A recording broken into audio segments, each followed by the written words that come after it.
Gjumi si vdekje e përkohshme. Do thotë Allahu fuqiplot këtu e cilëson gjumin si vdekje e momentit. Jo vdekja reale përhershme që neve na ndodh fizikisht në jetën e kësaj bote.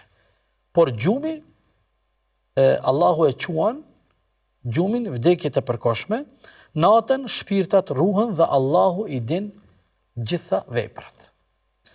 Pastaj Imamu Tabari ndalet dhe analizon fjalët afati caktuar. Pastaj ktheheni kur zgjoheni nga gjumi, e vazhdoni jetën deri në afatin e caktuar, ila ajalin musamma, do thotë secili nga ne ka një kohë të përcaktuar në jetën tonë, ne as nuk mund të e jetojmë më gjatë as për një sekond, por as nuk dalim dot nga jeta e kësaj bote, pa e përmbush këtë kohë të paracaktuar në jetën tonë që Kurani e quan e gjell.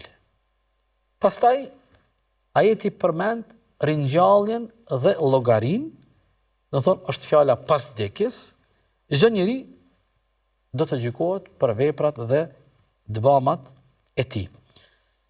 Hoxha jon, doktor Nabulsi, kur ndalet dhe analizon gjumin që Allahu e quajti në ajetin 60 kërkoj falje, si vdekjet e përkohshme, doktor Nabulsi i bën një analizë interesante dhe kur jemi tek gjumi thot gjumi është një shenjë madhështore, është një provë, është një fakt, një provë shumë e fuqishme që dëshmon madhrinë e Allahut te baraka wa taala. Fillimisht gjumi duhet të konsiderohet si bekim hynor.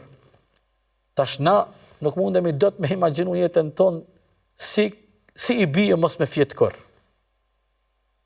Do thonë, hajde po e bëj këtë pyetje kështu, sa për pyetje. Si i bie, si do të kishim jetu ne nëse s'flajm kur. Prandaj do të konsiderojmë gjumin bekim hynor. Gjumi është një proces i domosdoshëm për trupin dhe shpirtin. Gjumi është një proces i domosdoshëm si për trupin, por një ashtu dhe për shpirtin. Ajeti 60 tregon se gjumi është një formë e vdekjes së vogël, po vdekje e përkohshme.